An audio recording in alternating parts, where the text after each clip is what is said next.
The drop of Enkanamiya's story opens us to a new realm of possibilities, with the creation of the world now revealed and the sudden drop that Genshin Impact is filled with aliens besides the Traveler. I think it's finally time to consider what might happen when the fake sky falls over. Welcome to the Many Worlds Invasion Theory, where today I will be proposing that not one, but several worlds will collide with Teyvat in the final chapters of the game. Important disclaimer, this is all just a theory and personal speculation based on the lore. And also, a very important note, some of these in-game evidences are unconfirmed or might even contradict each other. Genshin lore is known to be so convoluted that it even fights against itself, so please keep that in mind. If you like this kind of content, please consider subscribing. But nevertheless, let's begin. I'm gonna start this video by actually expanding on what I'm proposing the Many Worlds theory to be. The theory states that there will be a full invasion in Teyvat that involves a worldwide catastrophe the size of Conria's cataclysm, if not even grander. This Many Worlds invasion will be motivated by conquest and dominion of the whole Teyvat, and because of the current situations of the world, it'll become easier as time passes on.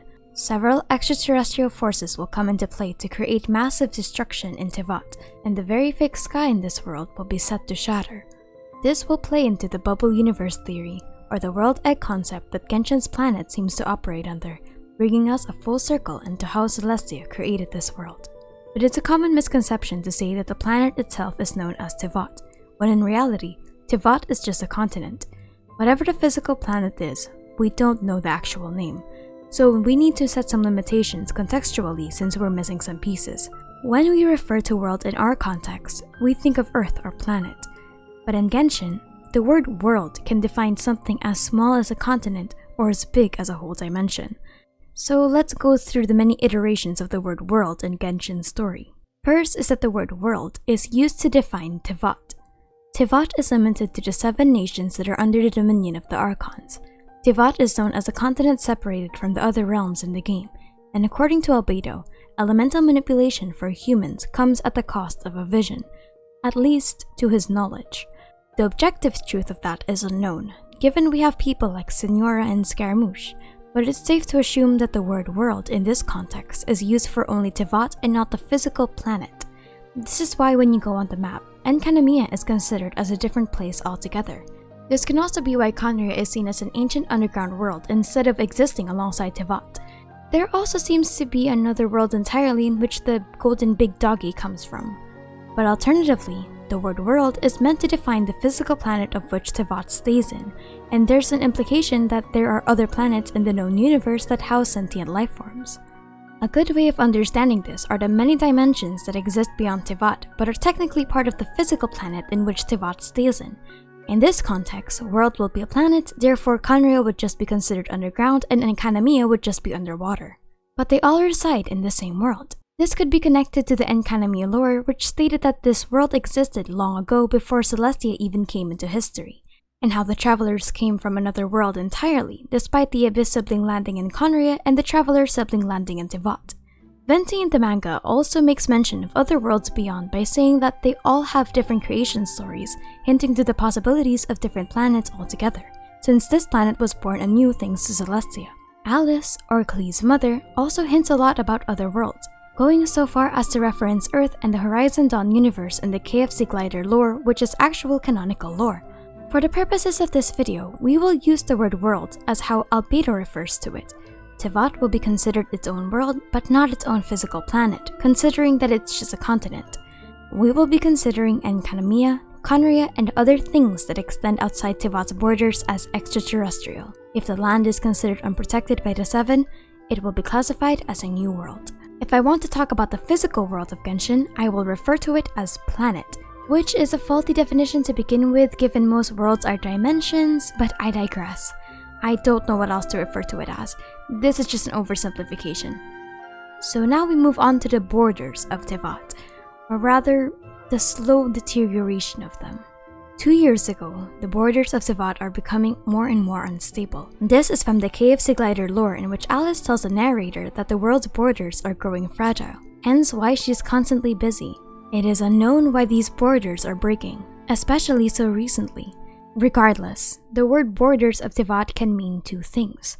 The borders of Tevat can be the limitation of Celestia's control, or simply the dominion of the Seven, so it does not encompass Enkanomiya and the other dimensions. We know this because when you go on the map and you have a mission in Tevat, the word Enkanomiya exists in a separate dimension, and the quest says you need to return to Tevat in order to complete your quest. But there's also another kind of border in Tevat that I want to consider that isn't just a physical landmass, instead, the celestial border that might be keeping the citizens in. To that we refer to the fake sky. The fake sky and the stars being lies were introduced to us by Scaramouche in 1.1 after he was sent by the Jester to investigate the meteors. He finds out that the sky is a lie but refuses to elaborate on this. An interesting response by the party is that Mona actually agrees with what Scaramouche says and tells the traveler that this was an old concept in astrology that was taught to her. So the more we go through the story, the more we realize that he was probably right. We've been exposed to so many different kinds of magic that involves the creation of a smaller domain in a fake sky. An example of this is the Serenity Pot, but also the Spiral Abyss. Notice how it's constantly dark and the sky is practically open for us to see. Conria itself might even have its own fake sky, considering that in the cutscene, the moon is so much closer. So I theorize that the fake sky is connected to the eggshell that surrounds the world. When the eternal throne of the heavens came, the world was made anew. Then the true Lord, the primordial one, came forth and did battle against the 7 terrifying sovereigns, dragon lords of the old world. The primordial one created shining shades of itself, and the number of these shades was 4. When they invaded Tevat, Fanas separated the world from the universe. According to the book Before Sun and Moon, it had wings and a crown and was birthed from an egg, androgynous in nature. But for the world to be created, the eggshells had to be broken. However, Fanas, the primordial one, used the eggshell to separate the universe and the microcosm of the world. So it's possible that the fake sky connects to another larger world or even the real sky. The real sky might have been the sky that the travelers went to in the opening cutscene and in the opening of the game, because wherever the traveler fought the sustainer of heavenly principles, there were broken marble pillars. But now we move on to the world breaking down. The world crashing and burning as we further go along the plot has been alluded to multiple times, even as early as the coming of the traveler in the opening scene. The cataclysm itself was shown to us from the perspective of the Abyss sibling, which followed through with the traveler revealing in 1.4 that they were there to witness the event 500 years ago. But now, there are a lot more foreshadowing that Tevat will undergo another massive cataclysmic event courtesy of both antagonistic sides. In the Shivara Jade Gemstone, the Tsaritsa says that to build a new world, the old world must be burnt away. Dainsleif's dialogue in the trailer of the story also hint that the world will burn due to the arrogation of mankind, something that ties in with the Sustainer of Heavenly Principles' reasons for stopping the travelers. The doorway to divinity. Yet buried in the depths of this world lies smoldering remains, and a warning to those that dare trespass. The throne in the sky is not reserved for you, but mortal arrogation never stops. None will escape the flames. See for yourself. Additionally, the Abyss is hell-bent on destroying Tevat as a form of retribution against the Divine, but there also seems to be a plan of merging the Abyss siblings' homeland with the current world. This line of dialogue was presented to us in the Mondstadt Archon quest. Your Highness, your humble servant returns. When your homeland returns to this world, we shall revel in its glory.